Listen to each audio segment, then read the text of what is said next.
Mari kita beri sorak-sorai yang terbaik bagi Tuhan. Haleluya.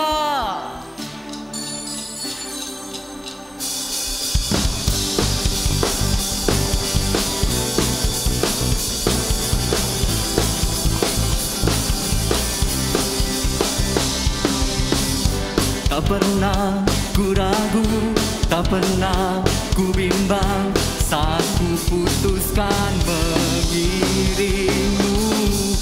Firman-Mu kekuatanku, hikmat-Mu menuntunku untuk membawa jiwa kepadamu.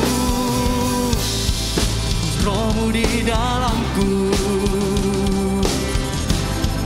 ku hidup bagimu, ku kan menyala, terangi dunia, menjadi saksimu. Kan berlari, beritakan karya-Mu seumur hidupku, agar dunia diselamatkan dan nama Yesus yang ditinggikan.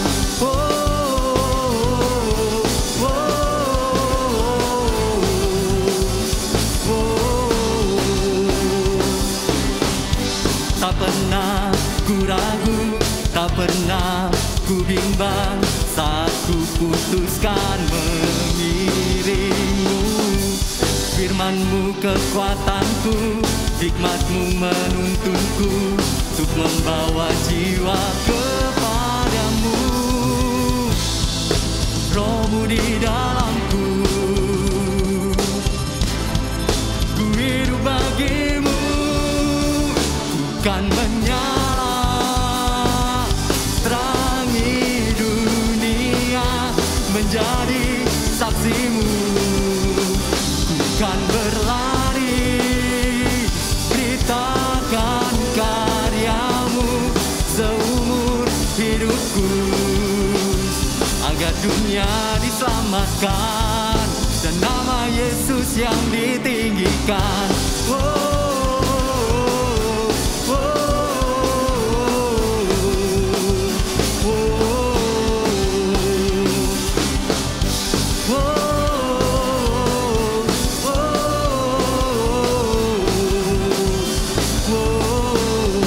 Katakan Roh-Mu di dalamku, Roh-Mu di dalamku, ku hidup bagimu, ku kan menyala, terangi dunia, menjadi saksimu. Ku kan berlari, beritakan karya-Mu seumur hidupku, agar dunia diselamatkan dan nama Yesus yang ditinggikan.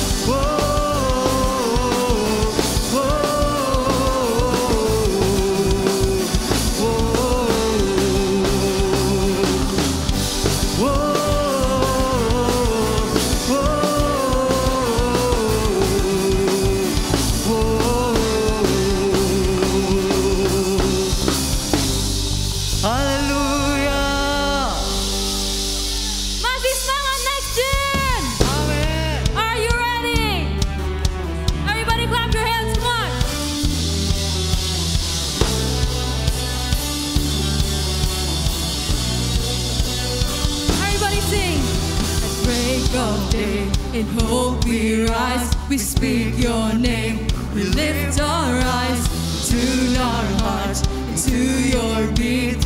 Where we walk, there you'll be, with fire in our eyes, our lives alive, your love unstained, is blazing out the streets. The streets will grow Forever bright, the glory is breaking through. Everybody sing! You will never fade away.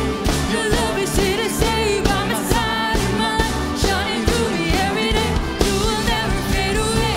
Your love is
Siapkan hati kalian, kita mau masuk dalam hadirat Tuhan.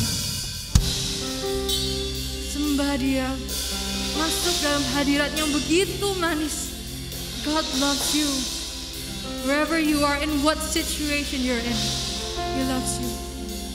Spiritu sayang haus, rindu aliran sungaimu.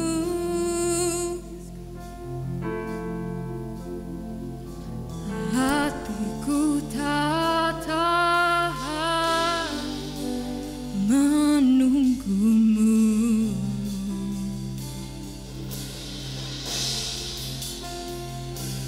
Bagai padang yang gersang menanti datangnya hujan,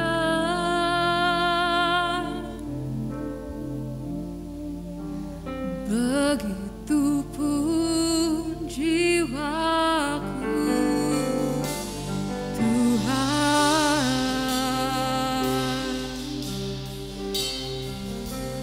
Hanya Engkau, pribadi yang mengenal hatiku, tiada yang tersembunyi bagimu. Seluruh isi hatiku Kau tahu, dan bawaku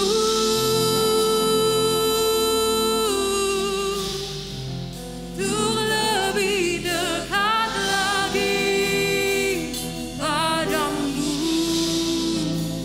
tinggal dalam indahnya dekapan kasih-Mu.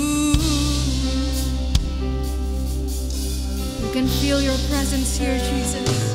Seperti rusa yang haus, rindu aliran sungaimu.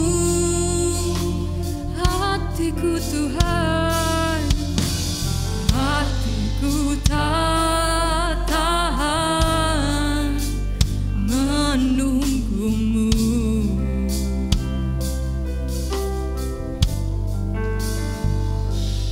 Bagai padang yang gersang menanti datangnya hujan,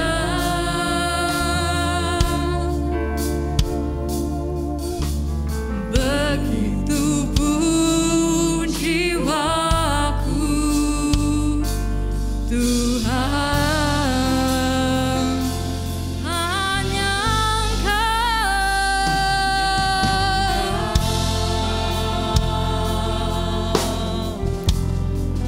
pribadi yang mengenal hatiku, tiada yang tersembunyi bagimu. Seluruh isi hatiku Kau tahu, dan bawaku untuk lebih dekat lagi padamu, tinggal dalam indahnya dekapan kasih-Mu. Sembah Tuhan, ambil waktu sejenak buat reconnect ke Tuhan. Percaya bahwa Tuhan ada di tempat ini. Oh, hadirat-Mu Tuhan, I worship you Jesus. Kau Allah yang mulia.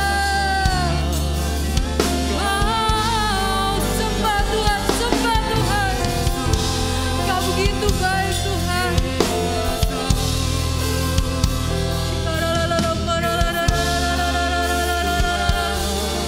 Oh,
kasih Tuhan.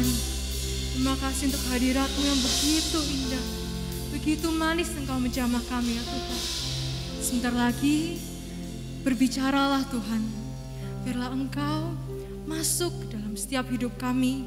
Kau yang menyertai kami, membimbing kami ya Tuhan. Dalam setiap hidup kami. Di dalam nama Tuhan Yesus kami berdoa. Amin.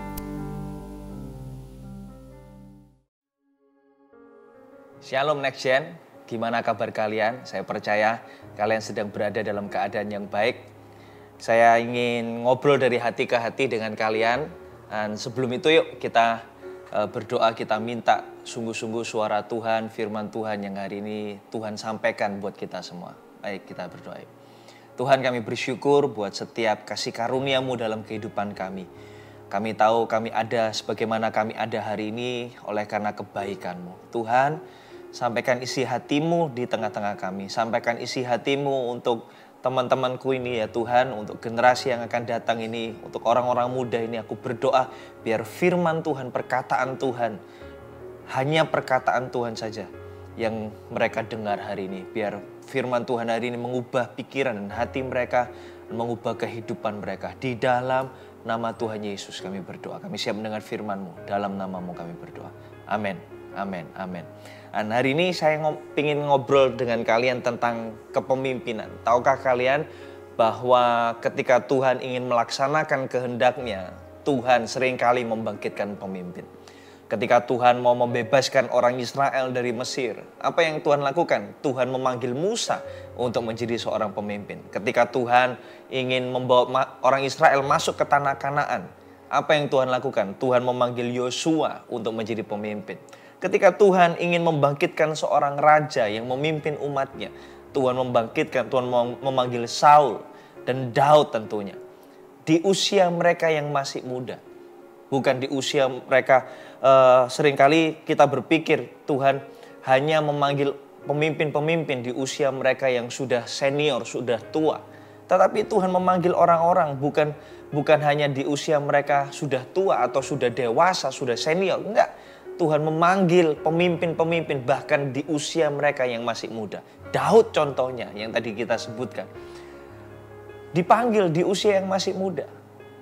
Jadi saya ingin berkata hari ini bahwa Tuhan memanggil kalian untuk menjadi seorang pemimpin. Karena Tuhan ingin melakukan kehendak-Nya dalam kehidupan kita. Ingin melakukan kehendak-Nya atas sebuah kota. Ingin melakukan kehendak-Nya atas sebuah generasi. Dan Tuhan memanggil kalian untuk menjadi seorang pemimpin. Apapun yang sedang kalian hadapi, apapun yang sedang kalian alami hari ini, Tuhan memanggil kalian untuk menjadi pemimpin. Percaya itu, sadar itu, dan responi panggilan Tuhan. Sama seperti Daud meresponi panggilan Tuhan untuk menjadi seorang pemimpin. Dan Tuhan akan melakukan kehendak dan rencananya atas kehidupan kalian. Nah, pertanyaannya selanjutnya, bagaimana caranya atau apa kualitas pemimpin yang Tuhan cari dalam kehidupan kita? Kepemimpinan sikap hati yang seperti apa? Kualitas yang seperti apa yang Tuhan cari dalam kehidupan kita? Supaya kita bisa menjadi pemimpin yang baik. Dan Tuhan mengajar kita di Lukas pasal yang ke-6, ayatnya yang ke-19 sampai ayatnya yang ke-42. Kita akan lihat sama-sama ya. Lukas pasal yang ke-6 ayat 39 sampai 42. Saya baca mulai ayat 39 dulu deh. Alkitab berkata seperti ini. Yesus mengatakan pula suatu perumpamaan kepada mereka. Dapatkah orang buta menuntun orang buta? Bukankah keduanya akan jatuh ke dalam lubang? Yesus mengatakan, saya ulang. Yesus mengatakan pula suatu perumpamaan kepada mereka. Dapatkah orang buta menuntun orang buta? Bukankah keduanya akan jatuh ke dalam lubang? Kata menuntun kalau dalam bahasa Inggris itu pakai kata lead, memimpin. Dapatkah orang buta memimpin orang buta? Gak bisa. Karena orang buta gak bisa memimpin. Jadi untuk menjadi seorang pemimpin, hal pertama yang perlu kita lakukan adalah kita harus mampu melihat. Mampu melihat. Tentu kata melihat di sini bukan cuma bicara tentang penglihatan jasmani, bukan. Kata melihat di sini sebenarnya lebih kepada perspektif, pengertian, mampu mengerti. melihat, mengerti apa yang jalan yang diambil, jalan yang di depan. Mengerti setiap keputusan yang diambil itu adalah keputusan yang benar. Seorang pemimpin yang baik adalah pemimpin yang mampu melihat. Seorang pemimpin yang mampu mengambil keputusan dengan benar. Supaya ketika pengikutnya mengikuti keputusan pemimpin itu, maka pengikut itu tidak terjerumus, tidak menerima konsekuensi yang tidak seharusnya karena keputusan yang diambil oleh pemimpin itu. Jadi kualitas pertama yang perlu seorang pemimpin punya adalah pemimpin itu bisa mengambil keputusan yang tepat karena dia melihat dengan jelas setiap keputusan dan konsekuensi yang dia ambil. Dan konsekuensi dari keputusan yang diambil. Saudara, hidup kita itu sangat dipengaruhi oleh keputusan.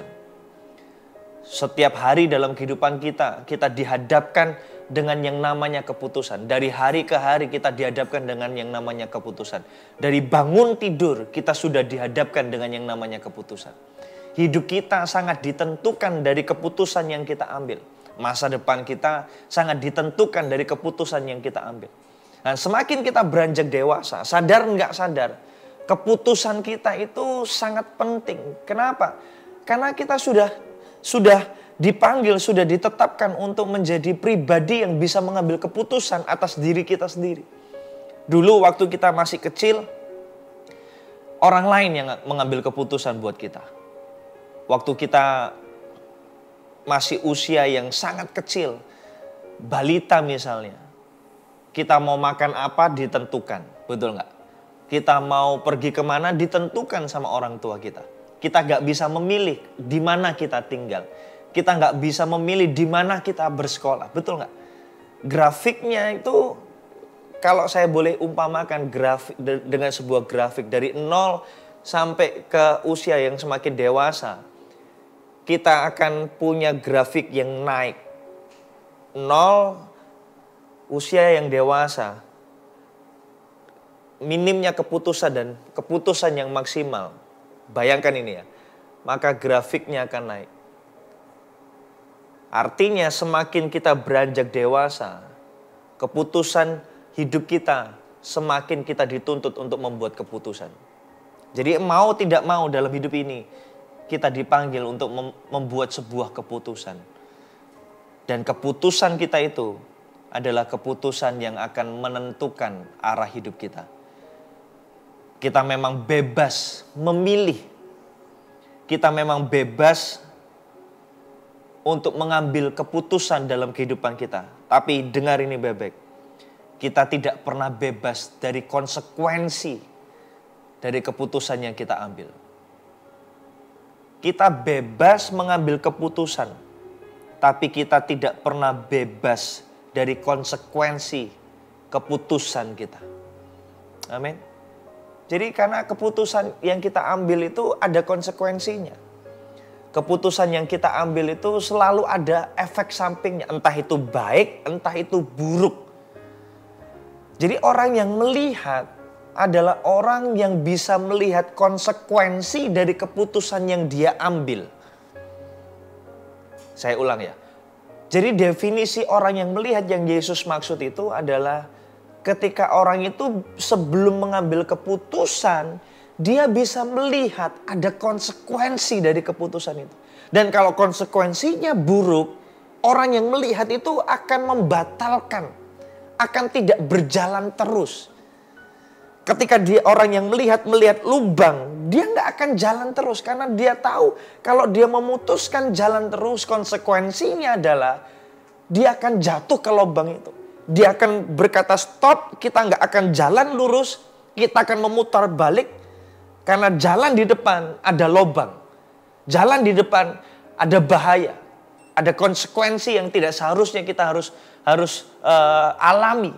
Jatuh ke dalam lubang. Dia bisa memikirkan, dia bisa melihat. Jadi seorang pemimpin adalah orang yang bisa melihat konsekuensi dari keputusan yang dia ambil. Itu kualitas yang harus kita punya dalam kehidupan kita. Semua kalian dipanggil untuk menjadi seorang pemimpin. Dan hal pertama yang perlu kita renungkan baik-baik adalah belajar untuk melihat konsekuensi dari keputusan yang kita ambil.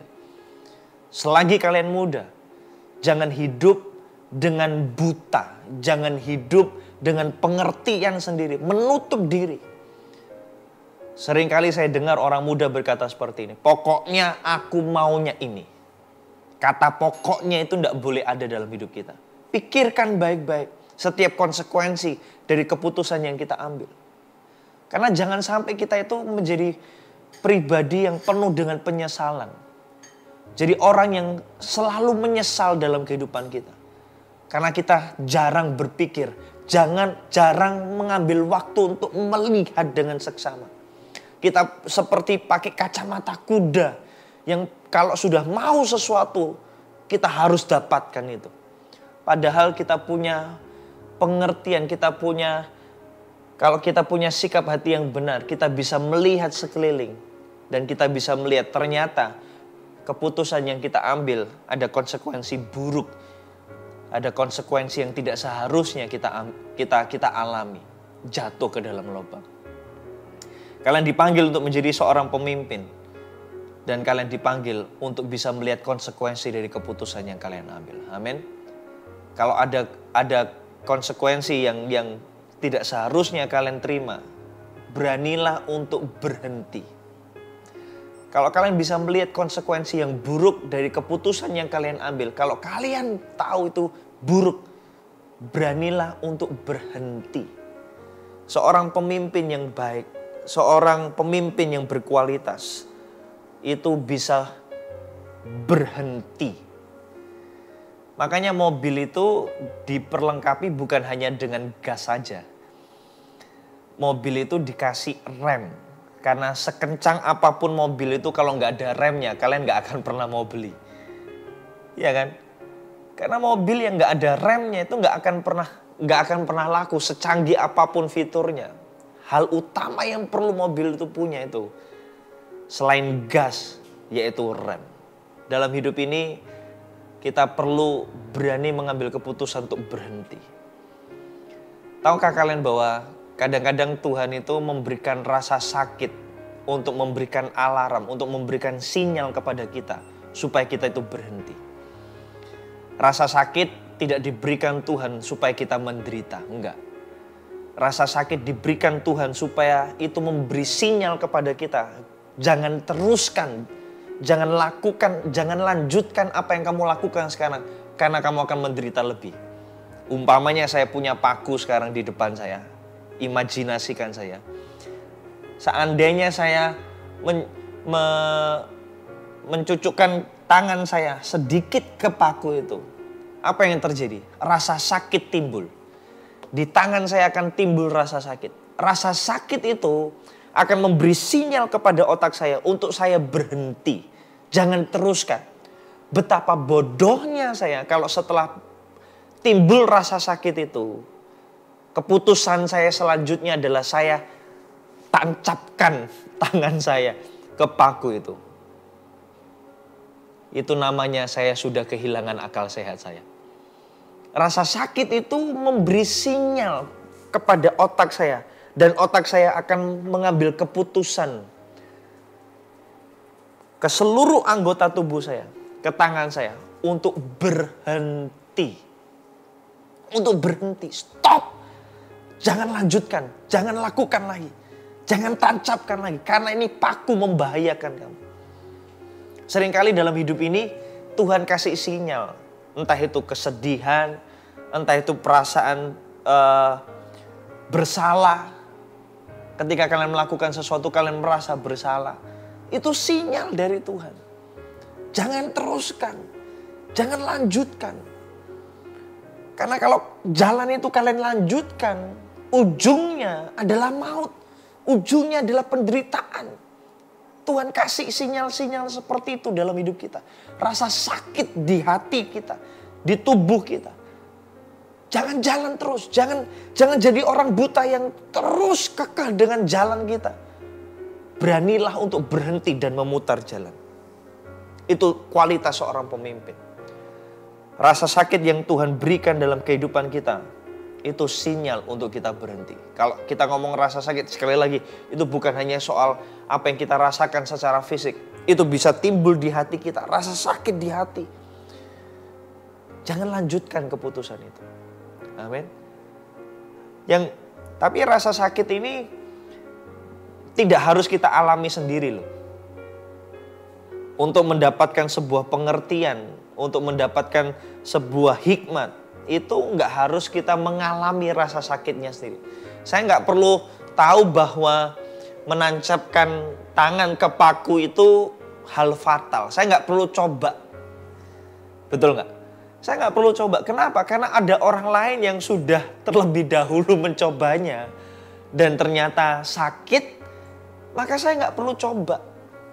Kalau saya membenturkan kepala di tembok ini, sakit.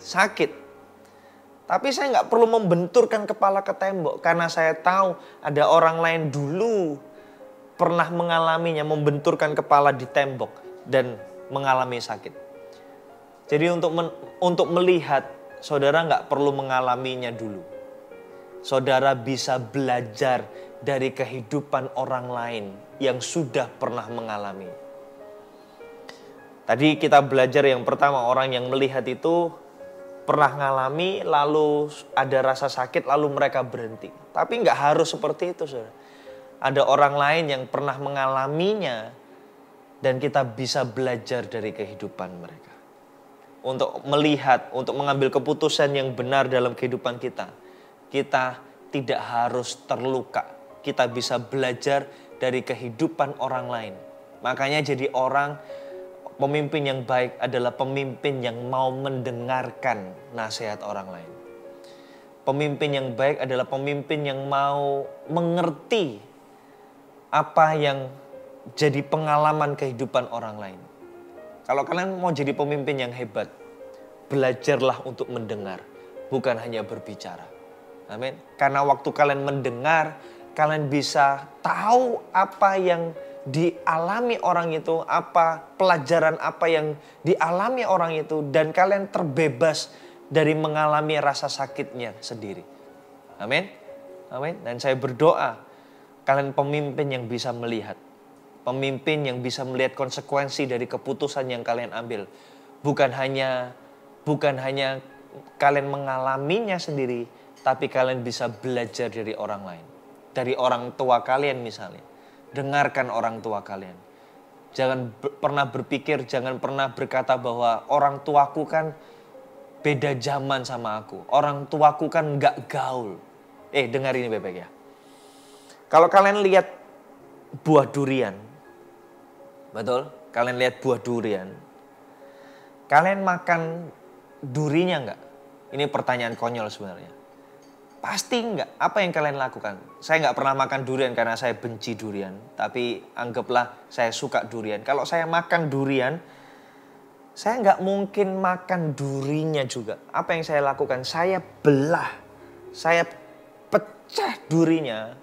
Saya ambil dalamnya. Betul enggak? Dengar.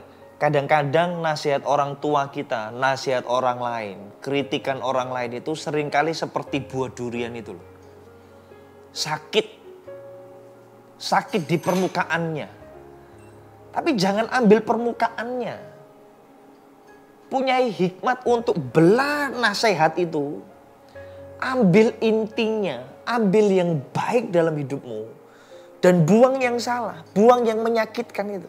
Tapi jangan buang keseluruhannya. Bisa nangkep maksud saya? Jangan buang keseluruhannya. Jangan buang duri sekaligus inti atau buah yang bisa kita nikmati. Nasihat orang lain tuh seringkali menyakitkan buat kita. Seperti durian itu. Tapi ada inti dari semuanya itu yang bisa membawa dampak baik dalam kehidupan kita. Ambil intinya itu.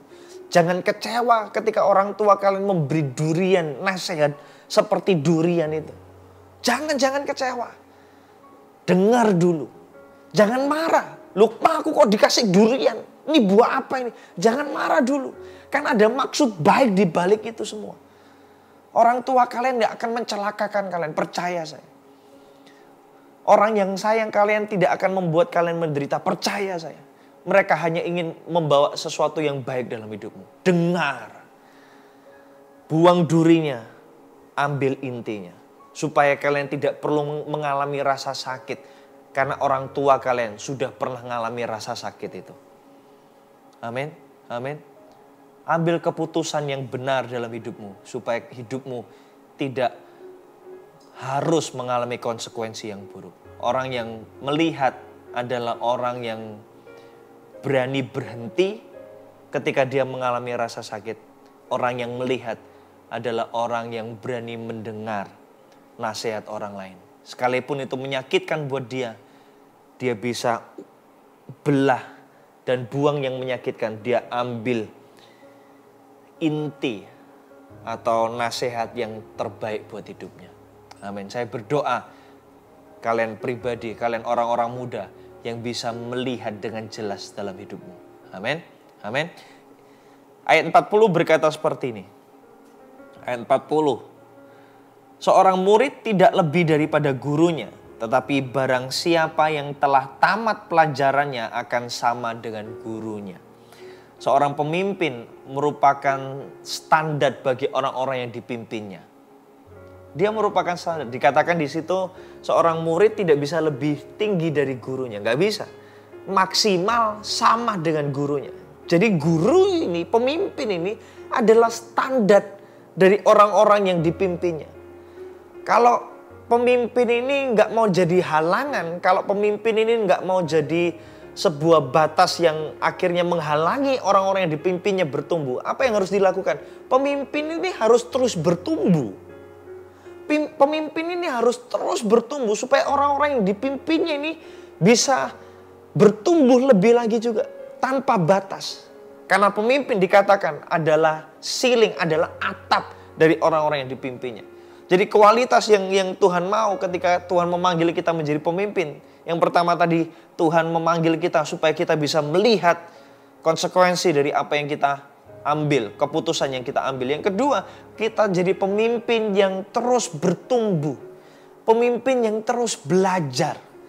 Pemimpin yang terus haus untuk berkembang. Nggak ada kata berhenti untuk berkembang. Di belakang saya sekarang ini ada buku-buku yang menandakan bahwa ada banyak hal yang tidak kita ketahui. Masih ada banyak hal yang bisa kita kerjakan, bisa kita kembangkan dalam hidup kita. Selama kita hidup, kita tidak akan pernah berhenti bertumbuh. Selama kita hidup, kita bisa terus berkembang untuk menjadi lebih baik lagi. Jadi kalau kalian dipanggil menjadi pemimpin, jadilah pemimpin yang haus untuk bertumbuh dan berkembang. Jangan jadikan orang lain itu halangan. Jadikan orang lain itu atmosfer atau tanah yang gembur untuk kita bisa belajar dari mereka. Belajar, kembangkan dirimu, haus untuk berkembang. Ketika orang lain lebih baik dari dirimu misalnya, punya keahlian yang lebih baik dari dirimu, camkan ini bebek. Kalau dia bisa, kenapa kamu nggak bisa? Jangan iri. Kalau orang iri, itu orang yang sudah berhenti bertumbuh. Kalau saya melihat orang lain, mungkin misal, bisa berkhotbah lebih baik dari saya. Oh, saya akan kasih applause sama dia. Tapi saya akan belajar dari kehidupan orang itu. Kenapa dia bisa khotbah lebih baik dari saya. Amin. Jadilah orang yang berkembang. Jadilah orang yang terus bertumbuh. Jangan pernah berhenti bertumbuh. Selanjutnya ayat 41-42 berkata seperti ini. Mengapakah engkau melihat selumbar di mata saudaramu sedang balok di dalam matamu sendiri tidak engkau ketahui? Keluarkan dulu balok di matamu. Ayat selanjutnya berkata seperti itu kan. Maka kamu tidak akan kesulitan membantu orang lain mengeluarkan selumbar di matanya. Seorang pemimpin yang ketiga, yang terakhir yang saya ingin ngomong adalah sebelum dia bantu orang lain, dia akan bantu dirinya sendiri. Sebelum dia mengeluarkan selumbar di mata orang lain, sebelum dia mengevaluasi orang lain, dia akan mengevaluasi dirinya sendiri. Amin. Sebelum dia memimpin orang lain, dia akan memimpin dirinya sendiri. Dia nggak bisa mengevaluasi orang lain. Dia nggak bisa membantu orang lain mengeluarkan selumbar dari matanya, kalau sementara di matanya masih ada balok. Pemimpin, kualitas pemimpin yang ketiga yang Tuhan mau ada dalam hidup kita adalah pemimpin yang berani mengevaluasi dirinya sendiri. Amin. Kadang-kadang dalam hidup kita itu kemasukan benda, atau kita itu kadang-kadang mengalami masa-masa kebodohan, masa-masa error. Ayo beranilah evaluasi, beranilah introspeksi diri sendiri. Berani melihat, berani meminta Tuhan, Tuhan selidiki hatiku. Seorang pemimpin itu bukan berarti pemimpin itu sempurna, enggak loh. Pemimpin itu disempurnakan setiap hari. Dan itu harus kita punya. Kualitas kepemimpinan yang kita punya, mengevaluasi diri sendiri. Setiap malam coba tanya, apakah hari ini aku sudah menjalani kehidupan yang baik? Apakah aku ada kesalahan? Apakah ada sesuatu yang perlu aku perbaiki dalam hidupku? Amin. Tanya itu di hatimu. Dan kalau kalian punya kebiasaan seperti itu, saya percaya kalian akan dipakai menjadi pemimpin yang hebat. Akan ada banyak orang-orang yang mengikuti kalian. Akan ada banyak kehidupan yang dipengaruhi, diubah, ditransformasi dari kehidupan kalian. Saya berdoa sungguh-sungguh di next gen akan bangkit pemimpin-pemimpin yang luar biasa.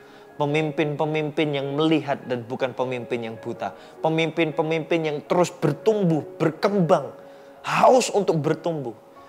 Dan pemimpin-pemimpin yang berani mengevaluasi dirinya sendiri. Dan ketika Tuhan menemukan itu dalam kehidupan kalian, Tuhan akan memakai kalian besar. Saya percaya itu. Saya berdoa, saya nggak akan ketemu sedikit orang. Saya akan ketemu dengan banyak pemimpin di next gen ini.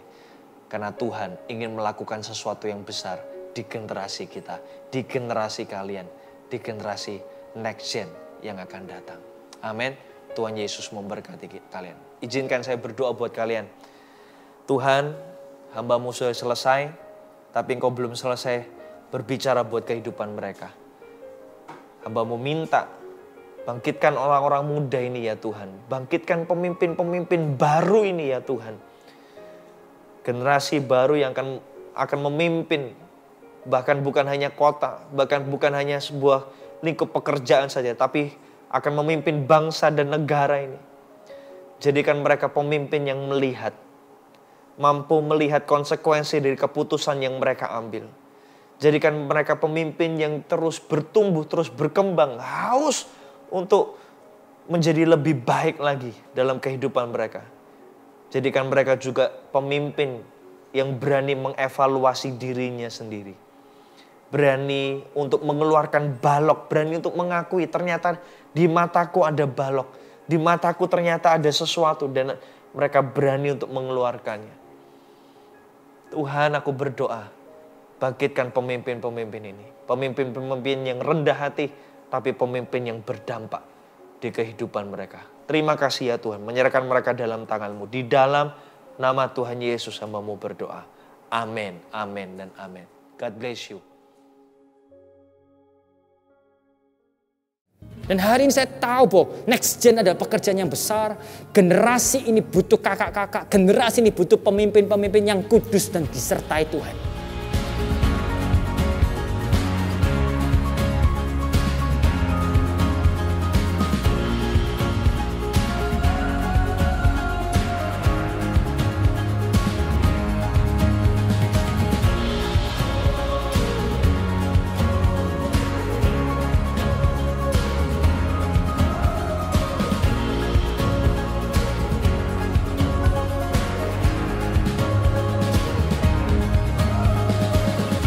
Ready for next year?